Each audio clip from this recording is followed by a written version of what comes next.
amis, nous procédons enfin au dernier, à la clôture de tous ces événements, toutes ces fêtes de Pessah, la fête de Shvish et le Pessah d'Acharon et le Pessah qui sont des fêtes messianiques.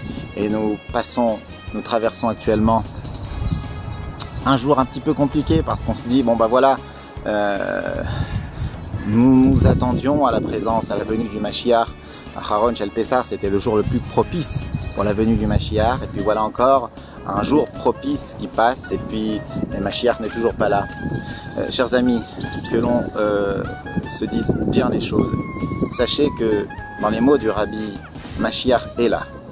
Mashiach est là, ça veut dire que tout ce qui est en train de se passer actuellement dans le monde sont pas des signes précurseurs, mais carrément des signes de la présence même de Mashiach.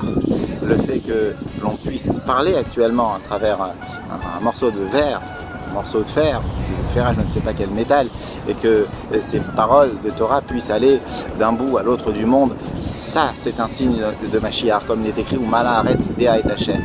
Et un tas de choses. L'avion c'est Mashiach, écrit qu'on volera sur les ailes des aigles, l'avion qui a été fait sur l'image des oiseaux. Il est écrit Vegar Zeev Im Keves, le loup et l'agneau pourront vivre ensemble. Le loup et l'agneau, c'est pas un loup et un agneau, on n'est pas en train de parler. Nous ne sommes pas des enfants, tous ces grands artifices. Oui, c'est beau, c'est merveilleux tout ça, mais ce qui compte ici, c'est plutôt le ressenti, le vécu. Est-ce que nous sentons comme étant des juifs de Mashiach?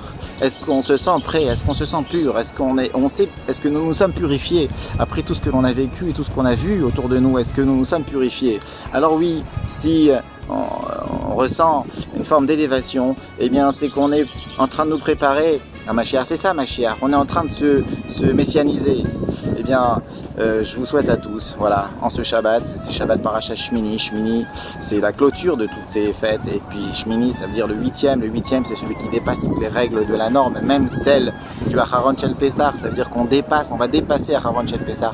Je vous souhaite vraiment qu'on puisse vivre cette période messianique durant ce Shabbat Shmini. Alors un tout petit mot par rapport à ce paradoxe. D'un côté on est là en train d'espérer, Aïnou Kecholmim, en train de rêver, et puis de l'autre on n'a toujours pas vu Mashiach arriver.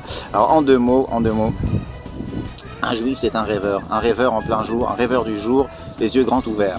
C'est un rêveur. Aïnou, c'est un texte qui le dit, on le lit tous les Shabbats avant Birkat Hamazon. Az Imale Sechot Pinu, c'est alors que nos bouches se rempliront de joie. Az Yom Rov Hagoyim Igdil Hashem, et c'est à ce moment-là que les nations du monde diront, oh que Dieu est grand. Eh bien sachez, chers amis, que ça c'est Mashiach. Az Imale, mais alors on parle au futur, et puis soudain on nous dit Aïnou, nous étions comme des rêveurs au passé. Alors pourquoi encore une fois ce paradoxe entre le passé et le futur? On est en train de parler du futur et soudain on nous parle du passé. Réponse, eh bien enfin il y a la réponse du Metsoudat David, Metsoudat Tzion sur place qui explique que oui, quand on vivra Mashiach, eh bien le passé ce sera comme un rêve. On se dira mais c'est pas possible que l'on ait pu vivre une situation pareille. Et puis la réponse du Rebbe à ce sujet, c'est quoi? C'est que actuellement nous sommes capables, nous les bénis Israël, de vivre comme des vrais rêveurs et de se moquer de la réalité, de considérer que la réalité est un rêve et que notre rêve est une réalité. Et puis c'est comme ça en réalité, c'est comme ça que nous arrivons à bout de notre idéal, de notre rêve. C'est en vivant, nous personnellement, individuellement ce rêve, que nous arriverons enfin à vivre le rêve général. On y est dans le rêve général. On est déjà, la machine est déjà lancée. C'est une histoire de quelques détails qui manquent encore, mais la machine est déjà lancée. Alors Shabbat Shalom, et si Dieu veut, espérons que Mashiach soit là avant Shabbat, et sinon ce sera pendant Shabbat, mais espérons que voilà, plein de bonnes choses.